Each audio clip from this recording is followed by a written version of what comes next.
Yahoo Fantasy Football, the Tucson Tackle Dummies League has completed its regular season. The regular season has ended, the playoffs are set. We're going to talk about what happened in the final week of the 2010 Fantasy Football Tucson Tackle Dummies League season. First up, the Great Value Brand Game of the Week between two teams that couldn't matter any less. Diabetes knocked off My Dirty Boys in a comeback, 92.93 to 90.3. Diabetes with the victory moves to 4-10 on the season, climbing to 14th with a 2-game winning streak to close out the year. The win moves this franchise in its 3-year existence to a 15-26 record in 3 seasons. And this team unofficially becomes the first team to score exactly as it was projected by Yahoo. Yahoo projected a 92.93 score, and that's exactly what this team did. Ironically, the only players on the team to actually score projected individually were the 2 players who were injured and out of the game. Dirty with the loss finishes 1-13 with the worst record in league history. However, Dirty did score the most points they've scored since week 6 in the loss. Lowest total ever for a total points scored for My Dirty Boys this year. This team scored the fewest points of any franchise in any season, actually scoring lower than a team in the first season of the league that had 1 fewer game played. And Dirty finished 0-6 in divisional play. Diabetes scored 10.25 on Monday to come back from behind. That came from Sidney Rice and Ryan Longwell. And then Diabetes had a game-high 25 from the Pittsburgh defense. The rest of Diabetes' defense scored just 17 points. Diabetes also had 22.8 of Pierre Garcon. The other 2 wide receivers for Diabetes combined for just 13.2 points. Diabetes also started the inactive Joseph Adai and Heath Miller. Dirty Boys had a team-high 23.4 out of Alex Smith, who returned at quarterback. The 3 running backs, though, for Dirty Boys combined for 12.05 points. And then on the defensive side of the ball, the San Francisco defense for Dirty Boys had 17 points. The other 5 defensive slots scored no points for My Dirty Boys. In another very tight battle, DM to Carp comes from behind and knocks off Jammed Toe, 80.04 to 76.56, in a very low-scoring, disappointing affair. Carp with the victory finishes 500 on the season, 7-7. Finishes with a 4-2 record in the division, though, an impressive in the division record, but 10th overall when all is said and done. Toe with the loss falls to 9-5 on the year and fails to lock up the 2nd seed going into the postseason, falling to 3rd as the playoffs will open next week. And this was the first time all season that Toe failed to score 100 points or more. Both teams had just 1 player in double digits this week. For Carp, the game high came out of Andre Johnson, 28.25 points on Monday night to help the rally for Carp. The only other player on Carp's squad to even beat projections was Danny Woodhead with 8.7 points. Disappointment at wide receiver as the 2 other wide receivers started. Michael Crabtree and Anquan Bolden combined for 5.2 points. Jam Toe had 1 player beat projections this week, Drew Brees with 19.54 points. 3 wide receivers for Toe, Roddy White, New York's Steve Smith, and the Tampa Bay Mike Williams combined for 13.1 this week. Very disappointing. Toe also then won the defensive team defense battle using the Tennessee defense for 0 points, beating out Carp's Denver defense, which scored -2, an ugly battle. These 2 teams actually came into this battle as the top 2 teams in defensive scoring and put up eggs this week. The only other player on on either defensive squad to score more than 5.5 points this week was Carp's DJ Williams, who scored 8.5, playing for the dreadful Denver defense. Big Ben's Revenge knocked off Fight Smash Win in a win there, 125.63 to 120.25. Big Ben with the victory moves to 9-5 and sweeps Fight on the season series, locking down the 6th seed with victory. It was the only team that Big Ben was able to beat within the division this year, finishing with 2-4 division record, but did manage to finish the season having scored 100 points or more in every single game. Fight with the loss falls to 9-5 and falls from a possible division championship and a 2 seed as it would play out to finishing as the 5 seed, the number 1 wild card as we head into playoff action. However, Fight did wind up setting the league record for most points scored in a season. Big Ben overcame two players scoring no points on offense to actually win this one. The inactive Percy Harvin was in the lineup, and tight end John Carlson once again posted a 0 score. Big Ben had a game-high 30.65 out of Michael Turner to help cover those losses. Fight on offense, only two players beat projections. Michael Vick with 24.4 and Ray Rice with 14 points. Disappointment at the other running back spot is Peyton Hillis versus the Buffalo defense. Was projected for 19-plus points this week and scored just 10.8. Fight then had disappointment at wide receiver as well, as his otherwise potent offense wound up coming up with an egg this week at wide receiver. Brandon Lloyd and Greg Jennings combined for just 10.15 this week. We had a great battle at the team defense slot, which went to Big Ben, as Big Ben's Miami defense scored 17 points to Fight's 13 points from the New York Giants defense. Fight then turned around and kept it close with the individual defensive players, winning the overall defensive battle 44.5 to 42.5. Brian Urlacher with 13.5 points this week, and TJ Ward with 11 points for Fight made this one tight. AZ Chargers upsets Bucknuts 151.03 to 117.35. For AZ Chargers, the win moves the team to 8-6. However, this team loses the tiebreaker on total points scored for that final playoff spot and will not make postseason action.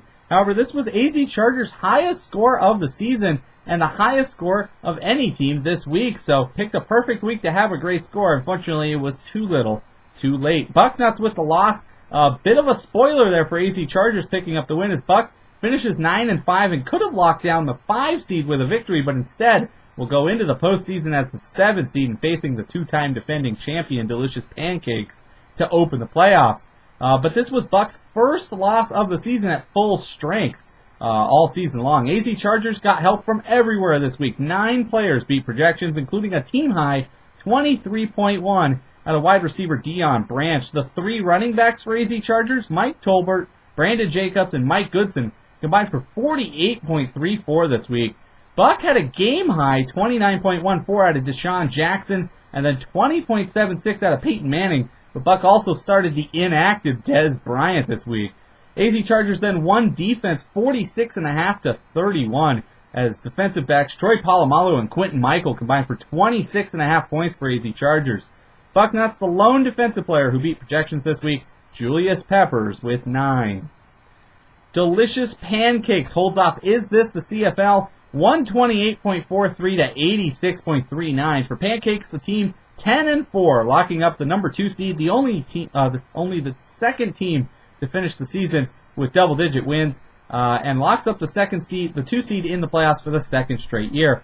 This was also Pancakes' 14th consecutive game scoring 100-plus points, as the team was able to manage to score 100-plus in every game this year. CFL with the loss falls to 8-6, but wins the tiebreaker on points for the 8th and final playoff spot. However, this was CFL's lowest score of the season. For Pancakes, a game-high 21.3 out of Derek Mason, and Joe Flacco with 17.4 points at quarterback. Maurice Jones-Drew chipped in 18.75 at running back, but the remaining 5 offensive players combined for just 24.48 points. There was no Antonio Gates once again, as this team continues to lead at tight end scoring even without Gates, and Aaron Hernandez filling in for Gates managed just 2.4 points. CFL, only 1 player beat projections. That was Wes Welker with 13.5. The other 2 wide receivers for CFL, Mario Manningham and Roy Williams, combined for just 4.15. And then disappointment at running back as well, as Adrian Peterson and Chris Ivory combined for just 7.3.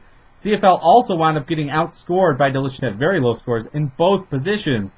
CFL did turn around and win the defensive battle at the team defense slot, scoring 19 points from the New Orleans defense. Pancakes countered that on defense with 3 of 6 players beating projections, including the New York Jets defense for 15 points and Bernard Pollard for 11.5 points. In an absolute rout, the Payne Trains knocked off Greek Thunderball 103.38 to 60.69. Payne with the victory, 12-2 to finish the season with the best record in league history. This team was also the least scored on of any team this season. Interesting to note, the last year's team that was least scored on actually wound up winning the championship, so that's not necessarily something that could be considered a negative. Greek Thunder with the loss, 5-9 as the season comes to a close, finishing on a 5-game losing streak. It's the second longest losing streak of any team for Greek Thunder to close out the year. Pain Trains had 3 running backs scoring all the points this week. The highest 3 scores on the squad were all running backs. No Sean Moreno with 19.55, and then Fred Jackson and Steven Jackson scored in the 12-point range. The only other player on the entire team to score in double digits was defensive back Eric Berry with 12 points. Payne had disappointment at tight end as Brent Selleck returned no points. Greek had a team-high 14.25 out of Vernon Davis, but the running back combo of Thomas Jones and Justin Forsett combined for just 2.75, and Greek was killed at quarterback as Aaron Rodgers went out with an injury after posting just 3.34 points. Greek had 11.5 at defensive back from Adrian Wilson, but the rest of the Greek defense managed just 4 points total. And in the battle for the Aztec Division crown, Polax knocks off Sixburg and completes the comeback, 119.69 to 74.93. Polax finishes 6-8 and takes the division lead from Sixburg to lock up the number 4 seed heading into the postseason. Polax actually has the second longest winning streak in the league with 3 straight wins now, and makes the playoff for the second time in its 3-year history within the league. Polax actually made the postseason in 2008, but had a losing record that year as well, making the playoffs at a 6-7 post this year, going in at 6-8. Last year, this team missed the playoffs, finishing 7-7. So this team has actually have a losing record after 3 years, but has made the playoffs twice.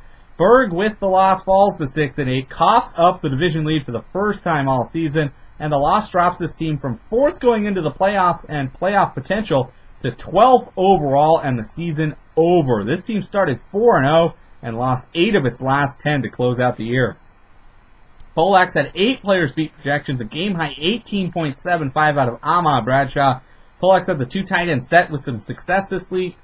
Mercedes Lewis and Kellen Winslow combined for 24.4. Marcus Colston at wide receiver chipped in 17.85, helping to make up for the fact that Dwayne Bowe once again had a very disappointing day, finishing with 0.55. Berg had LaShawn McCoy for 16.05 points, but the rest of the offense combined managed just 18.9 points, as Matt Stafford, Frank Gore, and Stephen Gutowski were all injured, and Jeremy Macklin posted a measly 1.35. Sixburg won the defensive battle, though, despite being blown out, winning that one 39.98 to 31.5. Polax had 2 individual defensive players score no points. Polax countered with 17 points out of the Baltimore defense, but Sixburg held serve with the San Diego defense scoring 14 points this week. And in the biggest blowout of the week, Herbie TG knocked off Shots 148.03 to 82.84. Herbie finishes 6-8, but won 4 of its final 5 games after a 2-7 start, while sweeping Shots in the season series. Shots actually posted the 2 lowest scores of any Herbie opponent all season. Shots falls to 3-11 and 15th overall, finishing the opposite of their 2009 campaign, where this team finished 11-3 and wound up the runner-up in the league. Herbie had 2 running backs, Chris Johnson and Tim Hightower, combined for 51.7.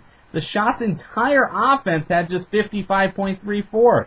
Herbie also had Tom Brady for 22.76, while Shots at quarterback got crushed, using Kyle Orton for just 2.14. An ugly battle, though, at wide receiver between both these teams. Herbie won that battle 14.02 to 2.8. Both teams employed 3 wide receivers and got nowhere. Herbie had 13.5 out of Hines Ward, but 0.1 out of Johnny Knox, and Mike Thomas was 0.42. Shots had no points out of Randy Moss and Robert Meacham, and just 2.8 points out of TJ Hushmanzada. Shots then had a team-high 20.65 out of Jason Witten, and 14 points at kicker. Shots actually finishes the season as the best team at kicker. Herbie, on the defensive side of the ball, the only notable aspects there, 2 defensive backs, Terrell Thomas and Richard Marshall, combined for 17 points on the defensive side of the ball. Next week, the playoffs will start. We'll talk a little bit about how the playoffs are going to look in a brief video that I'm going to post shortly after this. So you'll want to check that out as your playoff preview lies ahead.